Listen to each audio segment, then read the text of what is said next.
Bonsoir, messieurs et dames. Merci d'être encore une fois des nôtres pour ce 20h qui se veut spécial. Chaque dimanche, JDS, journal du dimanche au soir, qui aborde l'actualité dans sa forme aussi diverse que variée. Et pour ce numéro, ce qui sera intéressant à aborder, ça sera bien un échange avec le professeur Abdoulaye Souma du Soleil d'Avenir. Quels sont les nouveaux défis du candidat sorti 9e des dernières élections présidentielles? Nouvelle constitution, nouvelle composition de la scène politique, réconciliation nationale. Quel est le regard du politique et constitutionnaliste? La réponse dans ce JDS à travers donc un échange avec le professeur. Autre sujet abordé, coût salarial des gouvernements de 2016 à 2020. Seuls 6 sur 20 ministres ont une rémunération mensuelle conforme selon le CIFWEB, entendez Centre d'information, de formation et d'études sur le budget, qui relève donc et révèle un trop perçu de plus de 2 milliards de francs CFA. On aborde la question avec le directeur exécutif du CIFWEB, Youssouf Ouattara. Et puis, nous recevrons aussi une team, la team DNA System du Burkina. Elle a mis au point une nouvelle technologie qui consiste à réduire le temps d'attente pour le constat en cas d'accident. Elle a eu à représenter le Burkina Faso de nos frontières. Et parlant de ce projet, il y a l'initiative de 4 étudiants burkinabés âgés entre 22 et 25 ans. Nous allons connaître dans le détail de quoi il s'agit, notamment de ce projet-là. Et puis on va parler aussi sport dans ce rendez-vous JDS Cannes U20 avec Assami Touré qui est à Nouakchott. Il y a eu un premier point de presse, notamment des Burkinabés qui y sont et qui vont représenter les couleurs. Quelle est leur forme? On abordera aussi cela dans ce JDS que j'ai le plaisir d'ailleurs à présenter.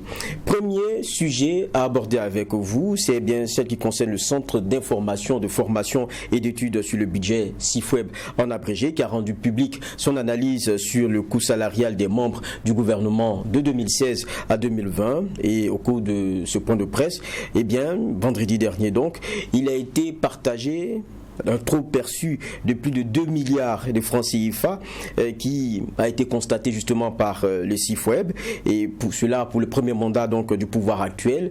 Dans le détail, de quoi s'agit-il? Nous vous proposons ce reportage et après on revient pour un échange. Globalement, 4 milliards 354 millions 811. Plus de 2 milliards de francs CFA, c'est la somme majorée sur le salaire des ministres du premier mandat du président Kaboré de 2016 à 2020. C'est ce qui ressort de la déclaration du Centre d'information, de formation et d'études sur le budget CIFWEB sur le coût salarial des membres du gouvernement de 2016 à 2021. Un cumul de trop selon le CIFWEB. En considérant donc la période 2016-2020, durée du premier mandat du régime actuel, le montant total des trop perçus de salaire au regard des dispositions du décret montre donc que 2 milliards 90 millions 741 505 francs CFA ont été donc trop perçus. C'est-à-dire que de 2016 à 2020, les ministres du gouvernement issus du premier mandat du président Kaboré se sont servis anormalement environ 2 milliards 90 millions 741 505 francs CFA du budget de l'État, de plus que ce qui était consacré par le décret. Au regard des violations du décret sur la rémunération des membres du gouvernement constatées par le CIFWEB, les conférenciers appellent les acteurs attachés au principe de la bonne gouvernance à une prise de conscience. Ainsi, selon cette organisation de la société civile, si le paiement des membres du gouvernement avait respecté les normes, durant la période de 2016 à 2020, le manque à gagner pourrait être utilisé pour la réalisation de plusieurs infrastructures au profit des populations. Ce montant de trop perçu servi aux membres du gouvernement constitue un manque à gagner ou une renonciation à la réalisation d'infrastructures sociales au profit des populations. Ainsi, dans l'hypothèse du respect du décret portant rémunération des membres du gouvernement, 69 blocs de 3 salles de classe ou 38 CG ou encore 67 maternités ou 272 dépôts MEG auraient pu être réalisés avec le cumul de trop perçus de salaire de 2016 à 2020. Ces chiffres montrent donc l'ampleur du manque à gagner pour les citoyens en termes d'accès aux services sociaux de base. Pour le CIFOWEB, cette déclaration n'est pas un appel à la clochardisation des serviteurs de l'État, mais un appel au respect des règles qu'ils ont eux-mêmes édictées. Ils invitent à cet effet les plus hautes autorités à faire respecter cette décision dans le présent gouvernement du Premier ministre Christophe Joseph-Marie Dabiré. Retour sur ce plateau pour le premier entretien de ce JDS. Et nous sommes avec le directeur exécutif du CIFOWEB, Youssouf Ouattara. Bonsoir et merci d'être avec nous. Bonsoir. Très édifiant ce qu'on vient de suivre. Et il y a le monsieur économie qui est aussi avec moi, puisque c'est de ça qu'il s'agit, parlant de cette page-là. Bonsoir et merci d'être avec nous, David Nana. Bonsoir Geoffroy, c'est toujours un plaisir. Je ne sais pas si je dois encore lancer le petit carton qui marque la rubrique économie, puisque je l'avais oublié. Mais quand cela ne tienne, on y est déjà dedans. On parle de respecter les décrets, donc on va faire les choses comme il se doit. Donc après cette transition, on parle économie.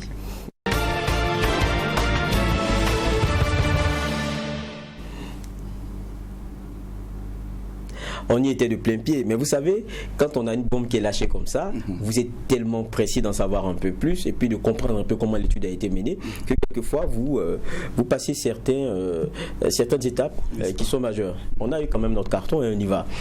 Monsieur Youssouf Ouattara, vous êtes le directeur exécutif du CIFOWEB. Ce qui est intéressant pour ce JDS, c'est quand même la deuxième fois que nous vous recevons. Donc vous êtes coutumier de ces travaux-là, menés de façon scientifique et que vous partagez donc au Burkinabé. Moi, on parle de 2 milliards de trop perçus. C'est bien et tout. Mais c'est sur la base de quoi vous avez travaillé? Puisque pour beaucoup, quand on parle de rémunération des ministres, c'est quelquefois à géométrie variable. Merci donc à Truth TV de nous recevoir pour nous permettre également de donner plus de détails sur cette note. Effectivement, 2 milliards 90 millions, c'est sur la période 2016-2020. Et la méthodologie de travail, mais avant d'arriver à la méthodologie de travail, c'est un travail qui devait couronner un certain nombre d'activités qu'on avait prévues. Donc c'était d'abord interroger les candidats à l'élection présidentielle sur leurs engagements en matière de bonne gouvernance financière. Ensuite, faire une déclaration pour le président élu, l'interpeller sur la nécessité de bien gérer nos ressources publiques. Et maintenant, une fois que le gouvernement est mis en place, et interpeller le gouvernement à respecter les dispositions du décret 2008-891. Alors, en termes de méthodologie, nous avons travaillé sur la base de ce décret 2008-891 qui fixe les montants de rémunération des présidents d'institutions, du Premier ministre et des membres du gouvernement. Ensuite, nous avons regardé également ce qui a été réellement servi aux ministres. Surtout, nous sommes partis du gouvernement Thiéba 3 et nous avons regardé ce que le décret a prévu et ce qui a été servi par les ministres. L'une des difficultés auxquelles nous avons été confrontés, c'est de disposer d'une information exhaustive pour l'ensemble des ministres, pour le salaire servi à l'ensemble des ministres. Mais du reste, on a eu pour 20 ministres, mais on s'est dit que pour les autres ministres, au moins le salaire plancher, c'est le salaire prévu par le décret. Donc nous sommes partis sur la base du salaire plancher qui est prévu par le décret. Et à partir de là, nous avons dégagé des moyennes, par exemple, pour déterminer le salaire moyen par gouvernement et regarder par rapport à la norme. Donc c'est à travers cette analyse, en cumulant donc Thiéba 1, Thiéba 2, Thiéba 3 et Dabiré 1, qu'on arrive à un trop perçu de 2 milliards 90 millions par rapport à la norme qui est fixée par le décret. Ce qui m'intéresse, c'est que vous dites que vous avez pu exploiter les informations salariales de 20 ministres. Pour le reste, qu'est-ce qui a bloqué? Qu'est-ce qui s'est passé? Dites-nous. Oui, c'est ce qu'on dit, on n'a pas eu accès à l'information. Ça veut dire que pour les autres ministres, on est parti sur la base de ce que dit le décret. Donc, en principe, ça, c'est un montant, on va dire plancher, c'est sûr que ce montant est... Non, je comprends la méthode. La méthode pour aller un peu au-delà de là où vous ne pouviez pas. Parce que là, vous avez fait des calculs, vous avez fait des estimations. Mais, je veux dire, qu'est-ce qui s'est passé? Pour certains, vous avez pu avoir les données que vous vouliez. Pour les autres, on vous a dit non, ne venez pas regarder. Qu'est-ce qui s'est passé? C'est ce qu'on veut savoir. Oui, c'est ça la difficulté, parce que dans le principe de rémunération de la fonction publique, quand vous prenez un agent ou un acteur de la fonction publique, quand vous connaissez son grade, quand vous connaissez sa fonction, par exemple, vous regardez lors des nominations, quand on nomme quelqu'un, on donne son grade, son échelon, ainsi de suite. Du coup, vous devez pouvoir déterminer son salaire, parce qu'il y a une grille salariale, il y a une grille indemnitaire, donc du coup, vous avez une idée. Maintenant, ça devait être la même chose pour le gouvernement également, et ça a été encadré pas par une autre grille, mais par ce décret 2008-891, à partir duquel, dès que le gouvernement est constitué, en fonction du nombre de ministres d'État, du nombre de ministres simples ou de ministres délégués, on doit pouvoir déterminer ce que le gouvernement coûte aux contribuables. Mais ça n'a pas été le cas ici, et des contrats ont été signés en dehors des termes donc, du décret, et ces contrats ne sont pas publics, parce que comme je le dis, les termes de rémunération des agents publics, c'est publié au journal officiel. Donc pour certains ministres, on n'a pas eu l'accès à l'information, et ça c'est déjà un problème. D'accord. C'est vrai que je vais vous permettre de poser aussi certaines questions. Il y a un point qui m'importe, moi, parce que vous dites que votre analyse elle est fondée sur un décret. C'est le décret du 31 décembre 2008 qui porte donc rémunération du Premier ministre, des présidents d'institutions et des membres du gouvernement. On se rappelle qu'à un moment donné, il y a eu un tollé sur des estimations données du salaire des ministres. Je pense que c'était la ministre de l'économie et des finances. On nous parlait de la huitaine de millions ou quelque chose comme ça. Et il nous avait été servi à un moment donné que non, pour ce qui est de certains ministres, notamment ceux qui viennent du privé ou quoi, ça se discute, ça se négocie. Oui, on a entendu ça, mais on se réfère aux normes, on se réfère au texte. Le texte, dans son article 2, dit, dans l'article 1, les montants étaient fixés pour chaque catégorie de présidents d'institutions ou de ministres. Et l'article 2 dit, la rémunération ainsi fixée est servie à toutes les hautes personnalités uniformément, quelle que soit leur origine professionnelle et quelle que soit la rémunération antérieurement servie. C'est les termes du décret. Donc c'est clair, ça veut dire que quelle que soit votre origine professionnelle, que ce soit du secteur privé ou autre secteur, et ce sont ces montants qui doivent s'appliquer. Et il y a un alinéa dans l'article 2 qui dit que cette rémunération fera l'objet de contrats. Et je pense que c'est cette disposition que les gens ont voulu interpréter pour dire que la porte est ouverte pour pouvoir faire des négociations de salaire. Non, et la négociation, le contrat est dit, il porte sur la rémunération. Et l'année dit, donc la rémunération fera l'objet d'un contrat. Et quelle que soit votre origine professionnelle. Bon, et puis on a vu des écarts que vous avez partagés, hein. Des salaires de 1 million, c'est combien? La norme c'est 1 million 100 1 million 205 000 francs pour le ministre d'État, 1 million 155 000 francs pour les autres ministres. Et ça aussi c'est un problème que nous avons relevé dans l'étude. Ça veut dire qu'au sein même du gouvernement, nous avons de l'inéquité. Une disparité. Une disparité, on va dire une différence abyssale souvent. Et les plus forts. On veut mieux comprendre. Et même une incongruité, parce qu'à un certain moment, vous avez un ministre qui touche plus qu'un ministre d'État. Voilà, un ministre qui touche... Non, avec les exemples, ne nous retenons pas. Nous avons travaillé surtout sur...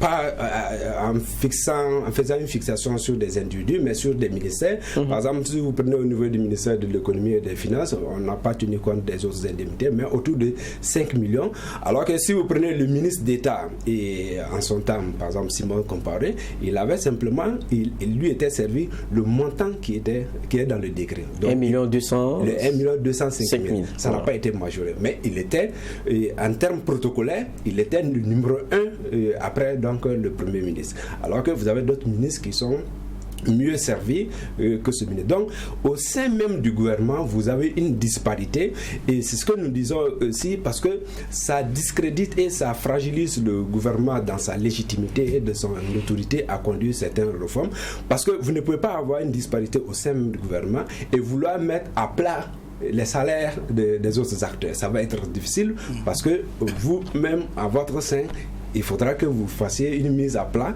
avant d'avoir toute l'autorité nécessaire pour conduire cette réforme-là pour les autres acteurs.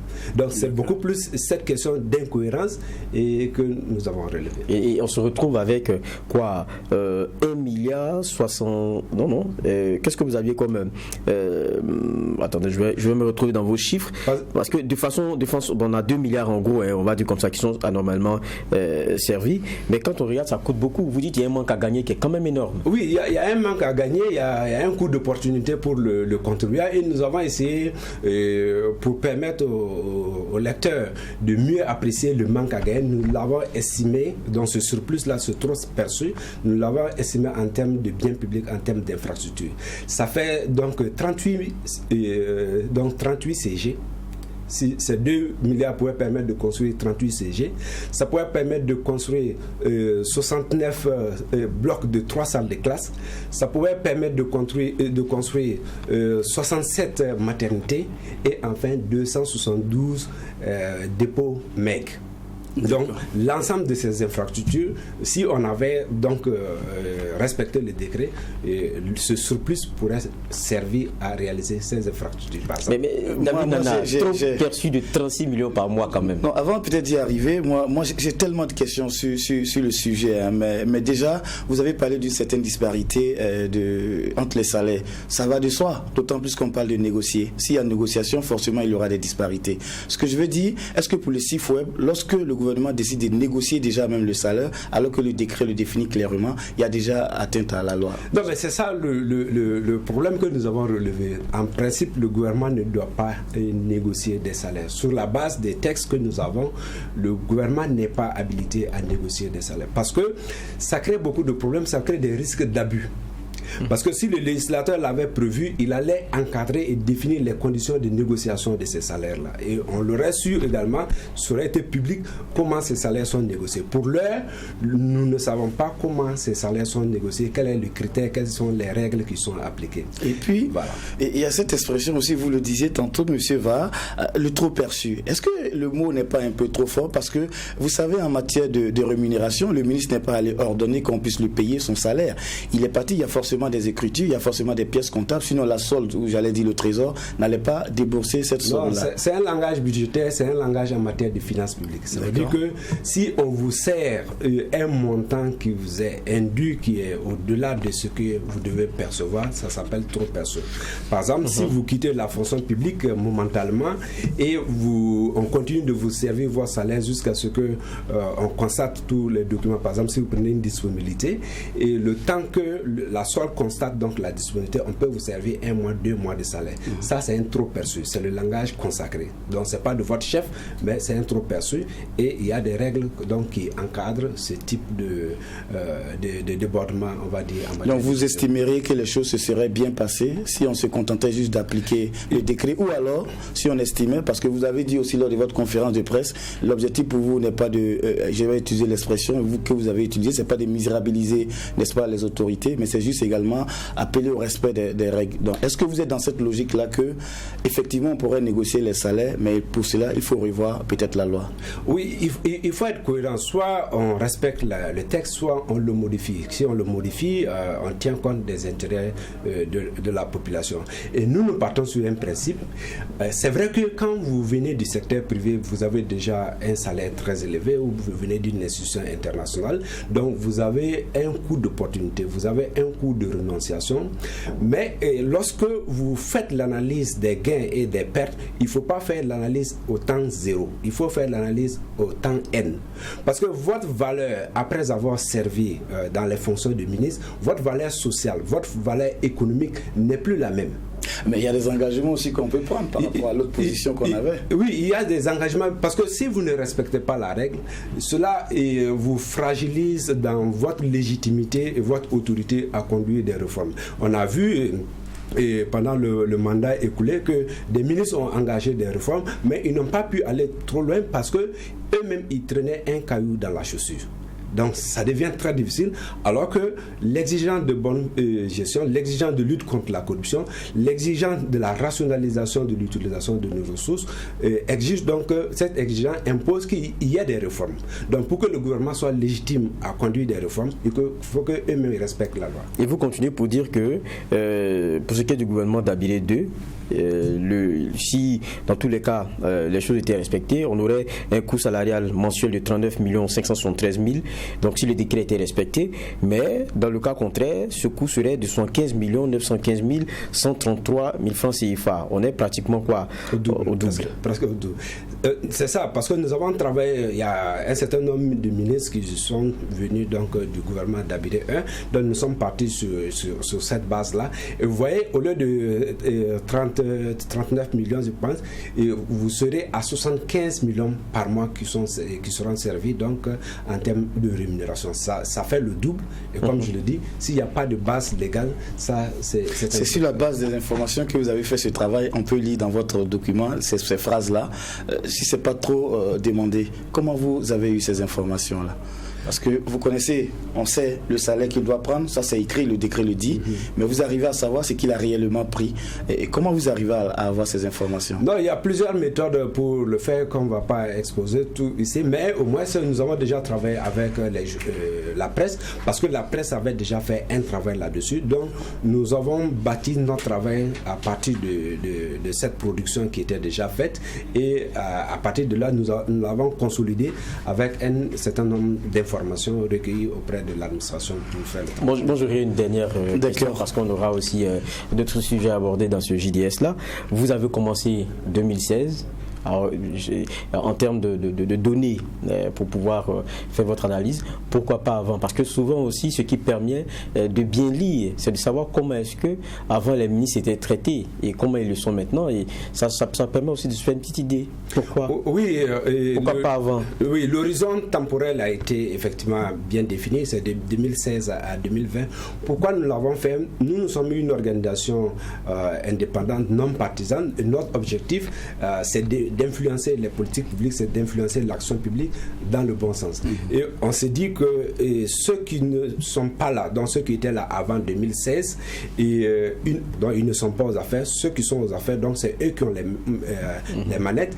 Donc si on fait la lecture sur la gestion qu'ils ont faite, donc ça peut leur permettre de corriger, parce qu'ils ont toujours les leviers pour pouvoir corriger l'action. Donc c'est pour ça que nous avons focalisé sur eux, leur période, d'autant plus que pour les autres, ils ne sont pas aux affaires, donc ils ne peuvent pas changer grand-chose. Mais ceux qui sont aux affaires, ils ont la possibilité d'améliorer les choses en modifiant les règles. Merci bien, Youssouf Ouattara. Je rappelle que vous êtes directeur exécutif du Cifweb, qui nous a partagé donc les résultats de ces travaux-là. Merci d'être passé sur le plateau du JDS. Merci bien. Nous allons donc poursuivre ce rendez-vous du JDS. Vous allez revenir, c'est vrai, après, parce qu'on a d'autres pages à animer avec vous. Mais cette fois-ci, nous allons parler politique, et c'est maintenant.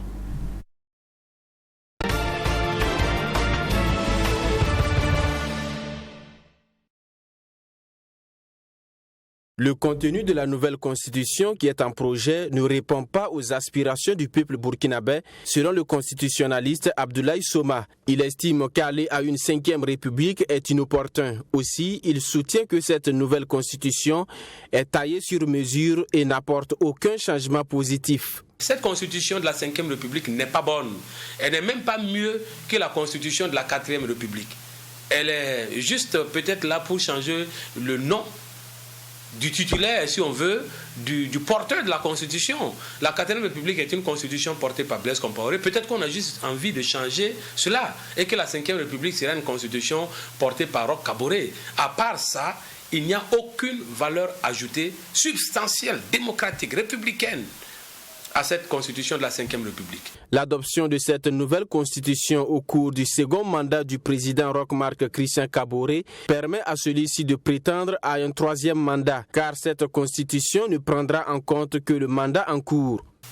Et comme il y avait déjà des divergences et qu'on a l'expérience avec la 4e République, on a mis une disposition spéciale pour dire le mandat en cours est comptabilisé. Cette disposition réglait le problème si on avait adopté la Constitution sous le premier mandat. Donc le premier mandat aurait été comptabilisé et actuellement, le président Kaboré serait en train de terminer son deuxième mandat.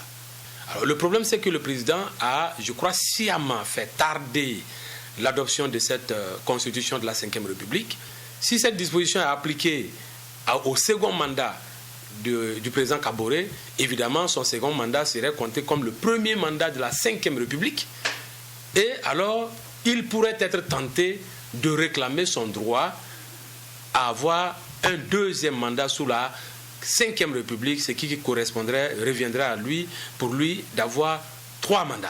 Pour Abdoulaye Soma, la seule manière d'éviter des interprétations diverses est d'intégrer dans le projet de constitution des dispositions claires et non équivoques. Il est encore temps de régler ce problème dans les dispositions constitutionnelles. Et concernant cette disposition particulièrement, sur le mandat présidentiel, j'avais prévu et j'avais écrit qu'on formule la disposition de la sorte. Nul ne peut exécuter plus de 2 mandats de président de la République, ni alternativement, ni consécutivement dans sa vie. Voilà ce que j'avais écrit. Donc, dans sa vie. Le morceau de phrase « dans sa vie » réglait tout problème. Le constitutionnaliste regrette la non prise en compte de cette recommandation lors de la rédaction du projet de constitution. Abdoulaye Soma invite donc les Burkinabés à ouvrir l'œil et le bon afin d'éviter de tomber dans une erreur. Retour sur ce plateau pour un autre entretien, vous l'aurez compris, parce que nous l'avons annoncé en début d'émission. Nous sommes avec le professeur Abdoulaye Soma, du Soleil d'Avenir. Bonsoir professeur, merci d'être avec nous. Bonsoir. On vous a écouté tout à l'heure sur la question de nouvelle constitution, votre regard et puis vos craintes que vous avez donc partagées. Mais on ne va pas seulement s'arrêter là-dessus, parce que, je le disais tout à l'heure, comme Boutade, on vous a couru après depuis les élections, on vous a aujourd'hui. Pourquoi ne pas aborder tous ces sujets-là? On sait que vous étiez donc candidat, vous êtes arrivé avec 1,41% des suffrages, si ma mémoire est bonne, 9e. Aujourd'hui, après ce que vous avez qualifié de désastre électoral, parce que c'était votre mot, juste après ces élections-là, quelles sont les leçons que vous avez retenues? Évidemment, avec cette première participation à l'élection présidentielle, l'objectif était d'apprendre de l'élection présidentielle. Mais il est évident que si j'avais gagné cette élection, j'étais déjà prêt à gouverner. Je ne considère pas l'avoir totalement perdu. Évidemment, la défaite que je ne suis pas président de la République est manifeste et je l'ai acceptée dans les termes que vous avez relevés. J'ai appris beaucoup de choses, beaucoup dans la connaissance des hommes du pays. J'ai appris beaucoup dans la connaissance des zones du pays. Avec la campagne, la pré-campagne, il y a des localités que je n'avais pas encore eu l'occasion et le privilège de visiter. Il y a des personnalités de ce pays que je n'avais pas encore eu l'occasion et le privilège de rencontrer. Que j'ai pu rencontrer, ce sont des leviers qui me permettent de mieux me préparer pour les prochaines échéances. Donc j'ai gagné en expérience, j'ai gagné en connaissance des hommes, j'ai gagné en connaissance du terrain et je pense que ce sont des armes qu'il me fallait aussi. Le Soleil d'Avenir, c'était seulement les présidentielles? Non, nous avons fait les législatives. Okay. Et évidemment, nous avons eu 15 listes de provinces qui ont été invalidées. Le Soleil d'Avenir avait payé et fabriqué ces listes pour participer à l'élection des députés sur toute l'étendue du territoire. Évidemment, nous avons eu un contentieux avec la CENI parce que le président de la CENI, après la validation de nos listes, a pris un arrêté unilatéral pour invalider 15 de nos listes. Donc nous n'avons pas eu à compétir dans 15 provinces. Je pense que ça nous a prétérité, ça nous a défavorisé parce que nous avons raté de très peu d'avoir au moins un siège au plan national, sur la liste nationale. Si on avait eu à compétir et à obtenir des voix, ce qui est évident dans les 15 provinces, il est évident qu'on aurait eu au moins 1 ou 2 sièges. Mais évidemment, tout ça est à mettre dans le compte de l'expérience. Je n'aime pas ressacher le passé mauvais. Je préfère m'orienter, me projeter vers l'avenir parce que les choses qui sont à gagner sont à venir. Et justement, il y a les municipales.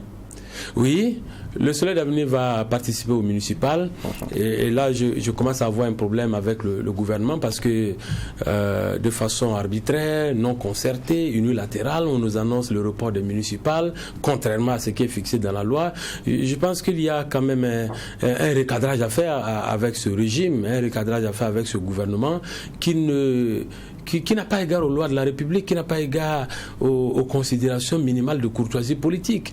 Quand on va à une compétition, il n'est pas autorisé qu'un acteur de la compétition bouge les données de la compétition sans la concertation des autres.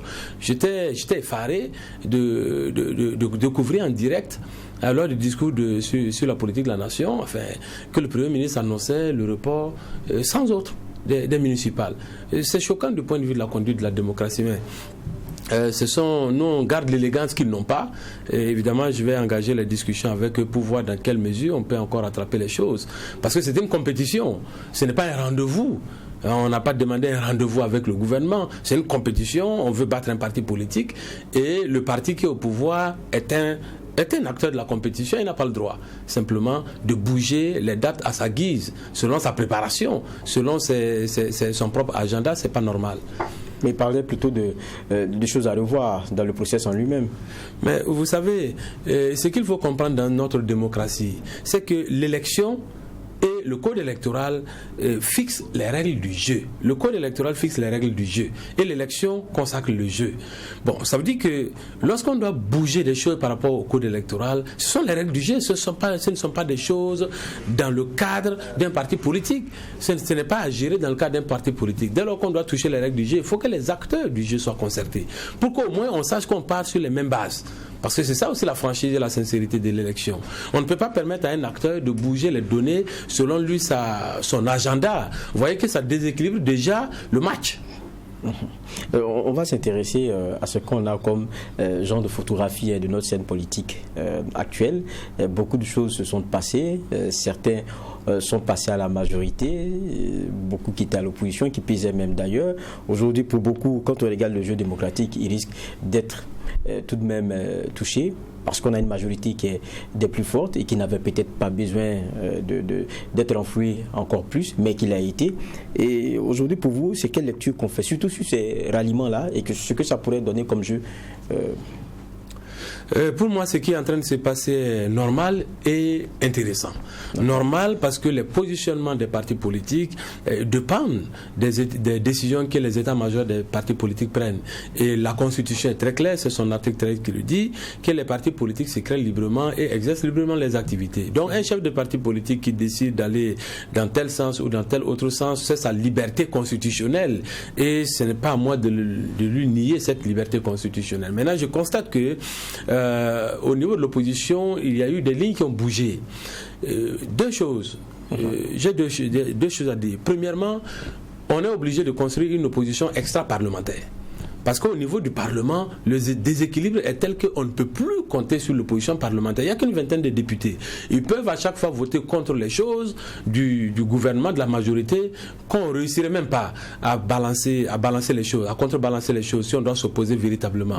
Donc, la recomposition actuelle de l'opposition amène à construire une opposition extra-parlementaire. Ça, c'est la première donnée avec laquelle il faut compter. La deuxième donnée, c'est qu'on a aussi un regroupement générationnel. C'est-à-dire qu'aujourd'hui, l'ancien, ce que j'appelle la génération classique en politique chez nous, ceux qui ont gouverné avec Thomas Sankara, Roch Kabore et Blaise Compaoré, sont en train de se retrouver sur un camp. Ce qui arrange également la vision que j'ai, parce que moi je suis partisan pour un renouvellement générationnel. Donc il vaut mieux avoir toute la génération en face et qu'on construit une nouvelle génération d'hommes politiques avec de nouvelles visions politiques, de nouvelles idées politiques, de nouvelles méthodes politiques plus élégantes et qu'on réussit à renverser la situation.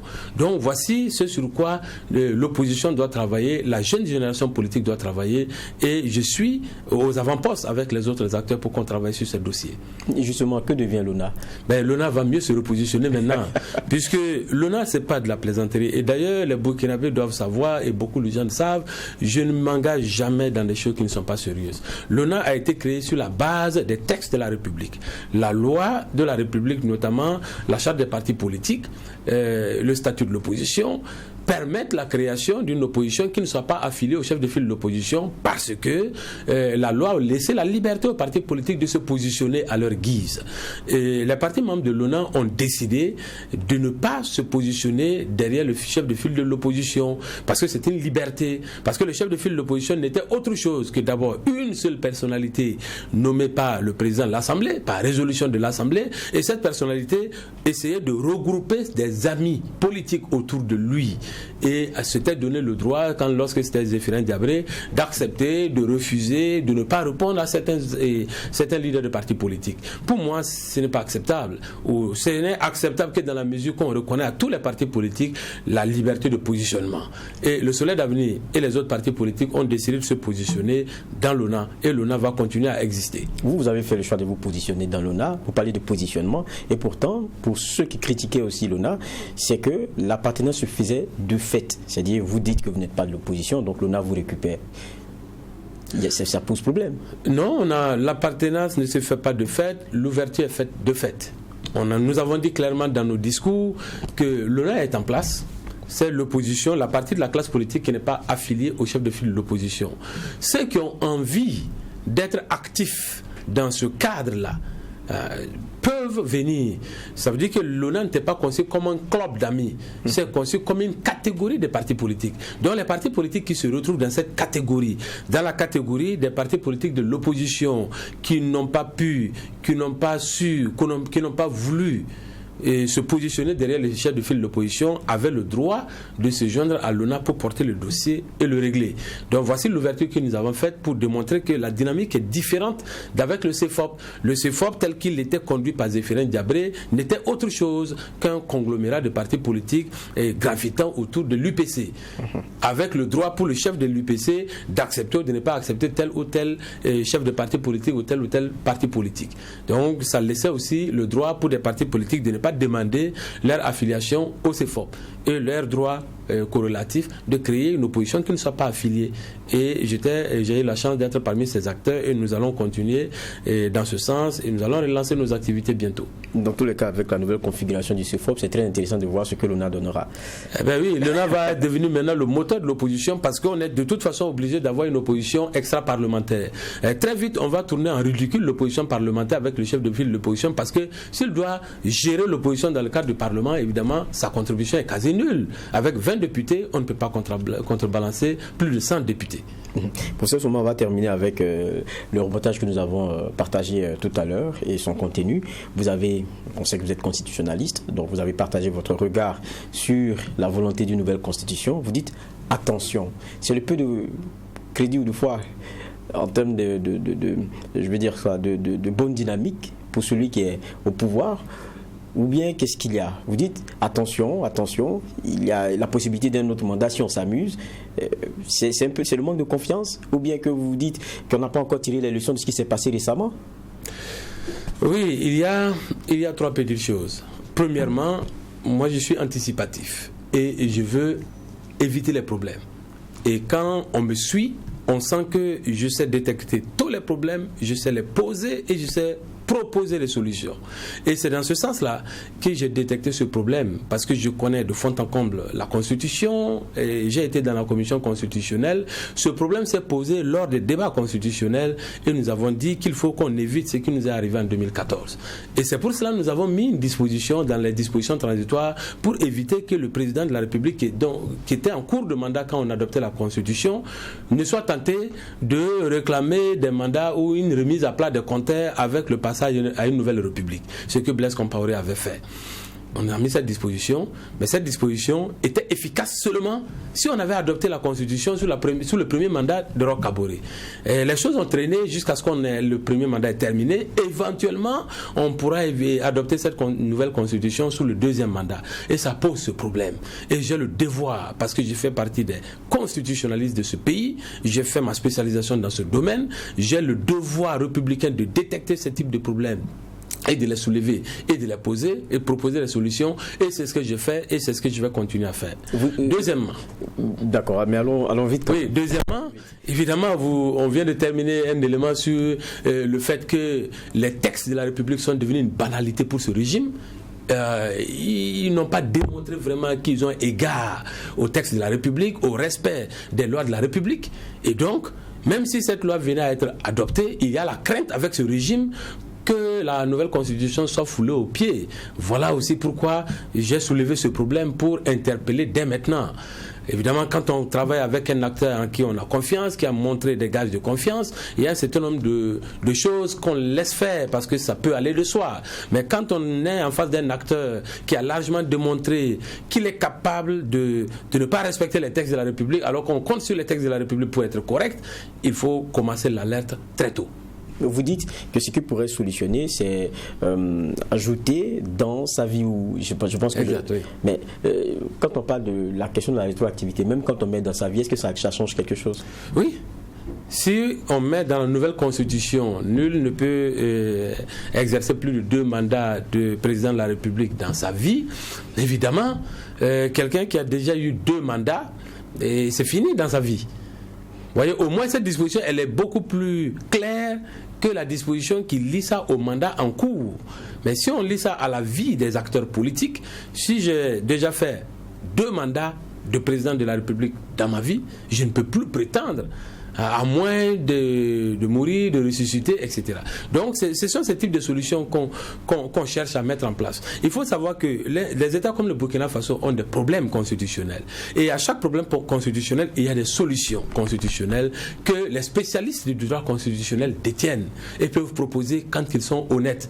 Et c'est simplement cette mission-là, cette charge que moi j'assume ici. Il est vrai que maintenant, je suis un acteur politique. Donc, j'ai aussi une lecture politique des choses. Mais je suis un spécialiste du droit constitutionnel, je suis un technicien et j'ai le devoir, je le répète plusieurs fois parce que je considère que j'ai été éduqué avec la sueur du peuple burkinabé et j'ai le devoir maintenant de mettre à la disposition de notre nation ce qu'elle m'a donné.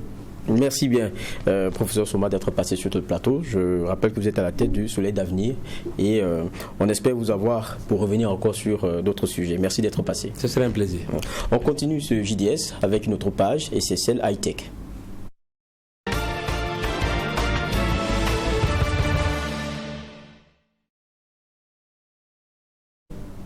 Et dans la page high-tech de ce rendez-vous d'information, nous allons tout à l'heure échanger avec des jeunes âgés de 22 à 25 ans qui ont mis au point une nouvelle technologie qui consiste à réduire le temps d'attente pour le constat en cas d'accident. Ils ont eu à compétir au niveau international. 37 nations étaient en lice au départ. Classée première de son groupe, l'équipe DNA System du Burkina Faso est passée en finale et a pu, même lors de cette finale-là, avoir donc des lauriers, occuper une place très intéressante. Découvrons d'ailleurs ces jeunes hommes et le projet dans cet élément. Vu de l'extérieur, cela n'a l'air de rien, mais c'est une nouvelle technologie qui consiste à réduire le temps d'attente pour le constat en cas d'accident. Une application créée par la team DNA System du Burkina qui nous donne les détails. En lieu et place d'envoyer les policiers pour faire les constat des accidents de la circulation, nous allons envoyer des drones pour recueillir les informations sur les accidents. Ensuite, nous allons faire le traitement de ces informations-là par notre intelligence artificielle que nous allons mettre en place et bien sûr faciliter le constat de l'accident. Donc le système consiste à localiser d'abord le lieu de l'accident, à détecter les points de drone qui sont les plus proches du lieu de l'accident, à envoyer un drone pour collecter les informations sur l'accident. Ensuite, utiliser notre modèle d'intelligence artificielle pour traiter les données de l'accident. Tout est parti d'un constat sur les embouteillages et le nombre d'accidents qu'enregistre la police par jour. Ces jeunes âgés de 22 à 25 ans ont eu l'idée innovante de créer cette application. Conçue par ces 4 étudiants burkinabés, cette nouvelle technologie permet non seulement de fluidifier la circulation, mais aussi et surtout de gagner en temps. Nous n'allons pas aller nous substituer aux policiers puisque ce sont les policiers qui sont au devant de l'action. Maintenant, nous allons partir dans réduire le temps maintenant qu'ils prennent pour traiter ces accidents. Donc nous allons pouvoir bien sûr réduire ce temps qu'ils prennent pour les traiter, pour rapidement libérer les voies lors des accidents. Donc dès que nous aurons fini de faire nos traitements, les données seront renvoyées aux policiers qui pourront ensuite finaliser leur constat avec les différentes parties. Et ensuite, ils vont renvoyer bien sûr ces informations aux assurances qui pourront ensuite faire le décaissement s'il y a lieu d'en faire. Ce projet est en phase de conception. Il sera soumis aux autorités bientôt. Et cela sera une réalité au Burkina Faso si les autorités adhèrent au projet et acceptent de le financer. Vous savez, notre projet est destiné à aider le pays. Dans ce sens, nous offrons la solution à la police et il faut s'adresser très haut pour pouvoir le mettre en place. Donc nous avons besoin tout d'abord de l'accord des ministères tels que le ministère du Transport, le ministère de la Sécurité et le ministère de l'Économie afin de pouvoir mettre en place la solution parce que c'est pour aider la police, pour aider plein de gens à travers le Burkina. Avec cette application, la team DNA System du Burkina a marqué l'histoire du digital sur le plan international. En effet, elle a participé au concours de création d'applications. L'équipe du Burkina a surclassé les États-Unis, le Canada, l'Espagne et d'autres nations pour se hisser non seulement en finale, mais aussi première de son groupe. La team a affronté l'Allemagne, la France, l'Estonie, l'Australie et l'Argentine en finale. Classée deuxième après la France au terme de la compétition, la team DNA System du Burkina continue de travailler sur cette application. Elle apporte des innovations dans la conception de ce projet. Que nous envisageons de pouvoir apporter au projet, ce serait par exemple de permettre aux conducteurs d'avoir des données sur leur véhicule. Et ça leur aiderait beaucoup dans les cas où ils auraient des dysfonctionnements, où il y aurait perte, et dans les cas où ils auraient des accidents, on pourrait les savoir immédiatement. Mais on envisage de faire ces choses-là, mais ce n'est pas encore concret. C'est toujours des innovations qu'on pense toujours à apporter. On a d'autres idées, mais on ne peut pas les dévoiler maintenant. Et au vu de l'importance du projet et les avantages qu'il propose dans le domaine de la sécurité routière, nos jeunes chercheurs invitent le gouvernement à soutenir leur projet. La team souhaite aussi rencontrer le président du Faso pour lui présenter cette nouvelle technologie. Retour sur ce plateau pour un autre entretien. Et nous sommes d'ailleurs avec ces jeunes.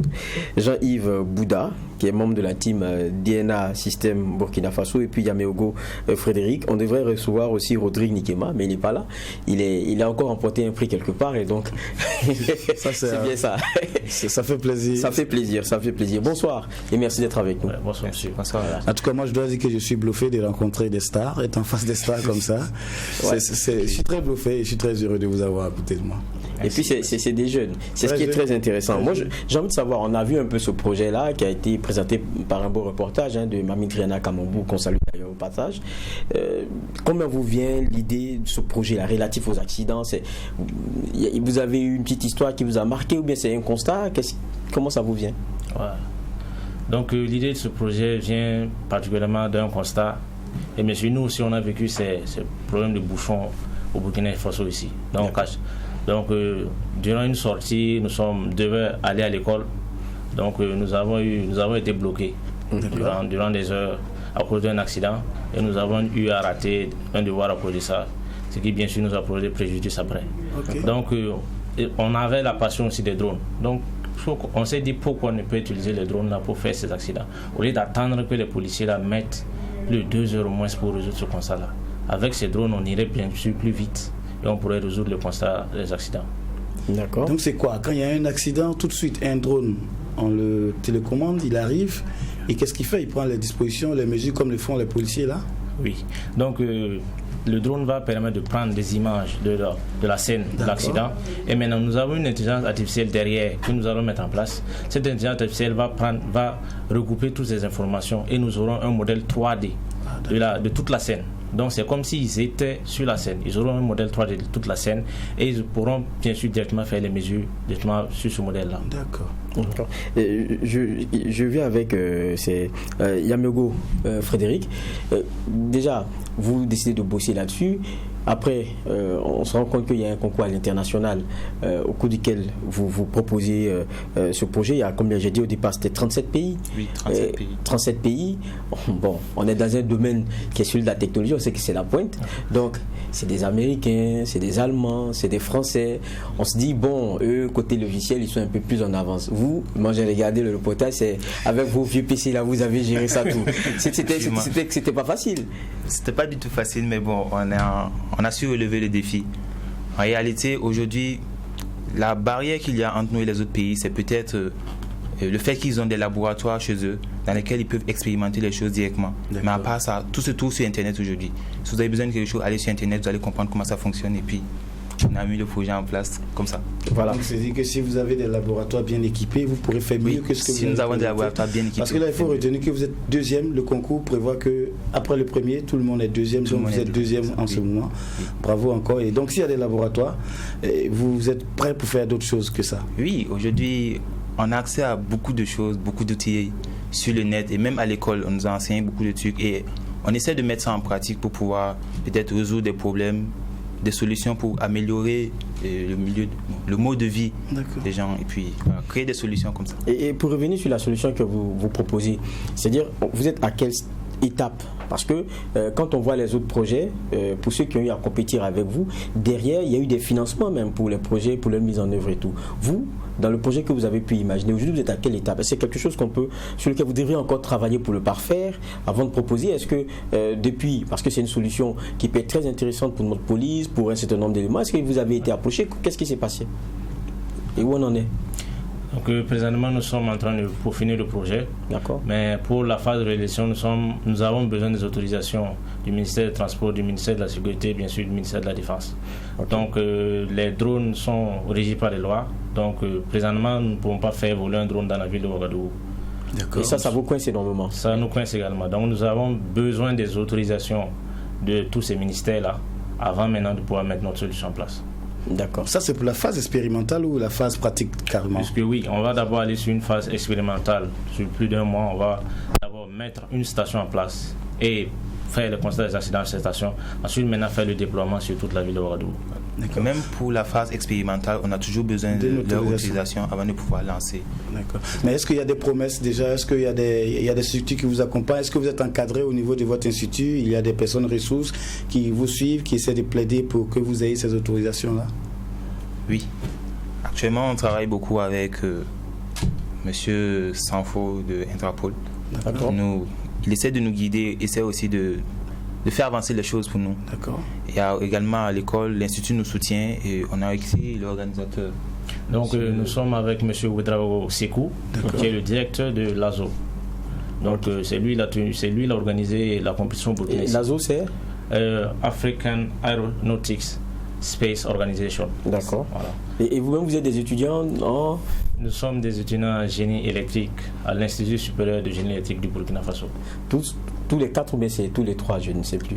Bon, tous les quatre nous sommes dans le même institut. D'accord. Maintenant ce sont les filières qui varient un peu. D'accord. Et je rappelle, j'ai dit qu'il y avait Rodrigue Nikema qui devrait être sur ce plateau. Il est encore allé remporter un prix parce qu'il a fait une proposition pour améliorer le dispositif que Diaconia avait par rapport à Présimet. C'est bien ça. Donc vous êtes toujours en train de bosser sur ce genre de choses-là, des solutions. Quand vous voyez problème, vous réfléchissez solution. Oui. Ça c'est bien, c'est très intéressant. Moi la question qu'il me pose, Geoffroy, il a essayé peut-être de l'aborder, moi je vais peut-être approfondir un peu. Est-ce que quand vous partiez, c'est vrai vous aviez dit que c'est la même chose avec les autres, mais est-ce que réellement, est-ce que vous y croyez? Parce qu'on n'avait pas peur d'être en face des personnes qui, comme il l'a dit, des ordinateurs de grandes marques. Est-ce que vous n'y avez pas peur au départ? Bon, au début de la compétition, on ne connaissait pas, donc on est arrivé et bon, lors des présentations des Américains et des Canadiens, nous avons vu que c'était des jeunes comme nous. D'accord. D'autres étaient peut-être des docteurs et des gars qui étaient vraiment calés en master et autres, des professeurs dans les universités, mais nous avons vu que nous étions sur le même plan intellectuel, nous sommes sur le même point. D'accord. Peut-être côté technologique, ils sont plus avancés, mais sur le plan intellectuel, nous étions sur le même pied d'égalité. Donc il fallait seulement mettre le paquet pour remporter le prix pour le Burkina. Ça me touche. Voilà. En tout cas, tout ce qu'on peut vous souhaiter, c'est bonne suite. Et puis, on vous a invité aussi pour que, petit à petit, il y ait cette jeunesse aussi qui comprenne que tout est possible. Ouais. Et ça, c'est déjà très important pour peu qu'on y croit. Et puis, pour ceux aussi qui peuvent aider et qui regardent, qu'ils puissent apporter, on va dire, leur contribution. C'est déjà, en ouvrant des portes, c'est ça qui est important. C'est leur faciliter, qu'ils puissent au moins expérimenter au moins leur permettre ces autorisations, évidemment, expérimenter ce projet-là. Et donc Yamego, Frédéric et puis Jean-Yves Bouda, on va vous souhaiter le meilleur pour la suite. On va, parce qu'on avait promis d'entrer dans ce JDS, aller en contact avec Assami Thiem Touré du côté de Nouakchott en Mauritanie, parce que les Burkinabés y sont dans le cadre de la CAN U20. Bonsoir Assami Thiem Touré. Bonsoir, Geoffroy Vaha. Oui, Assami, merci de nous rejoindre. Vous êtes à Nouakchott. On sait que la CAN U20, c'est du 14 février au 6 mars. Et les Burkinabés sont logés dans le groupe B. Aujourd'hui, il y avait conférence d'avant-match. C'est quoi l'esprit aujourd'hui? C'est quoi la dynamique? Oui, Geoffroy, c'est vrai, la compétition a débuté ce soir même. Il faut commencer par cela, avec la rencontre Cameroun et Mauritanie, le pays organisateur, un match qui est en cours, qui n'est pas encore fini. Et avant cela, les étalons étaient en conférence d'avant-match avec la Tunisie, les deux équipes qui doivent se rencontrer pour la première sortie demain à partir de 16h. Il faut dire que les étalons du Burkina Faso, après leur préparation du côté du Maroc, elles sont arrivées sereinement ici en Mauritanie. En conférence d'avant-match, on a senti Oscar Barrow, l'entraîneur de Burkina Faso, serein. Il dit que les deux matchs perdus du côté du Maroc ne peuvent pas entacher la progression du Burkina Faso, puisque pour terminer, les étalons ont gagné face à une équipe marocaine sur place. Donc, dans l'ensemble, les étalons du Burkina Faso peuvent aborder cette compétition avec beaucoup de sérénité. Beaucoup disent même que ce sont les étalons du Burkina Faso qui sont dans ce groupe-là plus favoris que les autres équipes, puisqu'on joue contre la Tunisie, la Namibie et la République centrafricaine. Alors, un groupe qui pour beaucoup est très intéressant. Maintenant, vous avez pu voir quand même quelques joueurs. La forme, elle est bonne. J'espère qu'on ne compte pas déjà des blessés, parce que souvent c'est un peu la surprise désagréable qu'on a lors de ces regroupements-là. C'est vrai, Geoffroy, l'infirmerie est vide pour le moment, il n'y a pas de problème. Les petits bobos, c'est vrai qu'on peut en rencontrer, mais dans le constat général, tous les joueurs sont pleins en forme. Le moral est au beau fixe. Et rappelez-vous que les étalons juniors ont remporté les Jeux africains à Rabat en 2019 et ils ont été finalistes de l'UFOA B. Donc, il va sans dire qu'on part avec toutes les armes en main, donc il n'y a pas de quoi s'inquiéter. J'ai vu le groupe s'entraîner également ce soir. Il y a une ambiance bon enfant au sein du groupe. Donc on se dit qu'avec tous les joueurs qui sont arrivés, il y a Pierre Kwame également, ce joueur-là qui a été élu meilleur joueur du tournoi de l'UFOA, qui a rejoint le groupe. Il était du côté de l'Ajaccio en France, où il était parti pour un test. Donc on va dire que dans l'ensemble, les étalons du Burkina Faso peuvent tirer leur épingle du jeu. Je rappelle que dans chaque groupe, les deux premiers sont qualifiés et on prend les deux meilleurs troisièmes du tournoi pour aller en quart de finale. Donc, quand on mélange tous ces aspects-là, le Burkina Faso peut se qualifier en quart de finale, Inch'Allah. Merci bien Assami Thiem Touré. Je rappelle qu'il nous appelait depuis Nouakchott et on attend donc d'avoir nos étalons qui parviennent donc à glaner de laurier, avoir donc des matchs gagnés, parce que dans ce groupe B, on sera face à la Tunisie, la Namibie et la Centrafrique. On va dire que c'est terminé comme ça pour ce JDS. Merci d'être passé et d'être sur ce plateau-là avec nous, d'avoir passé ce temps-là. C'est une heure, on a passé ensemble quand même. Merci à Yamego Frédéric, merci à Jean-Yves Bouda, et on peut vous souhaiter que le bonheur pour la suite. C'est terminé aussi pour ces JDS. Bonne fête de Saint-Valentin à toi. Oh, bonne fête de Saint-Valentin à moi. Ah là là. Merci bien d'avoir été des nôtres. C'est terminé pour ces JDS que j'ai pris plaisir à présenter. Je vous retrouve dimanche prochain et d'ici là, portez-vous bien.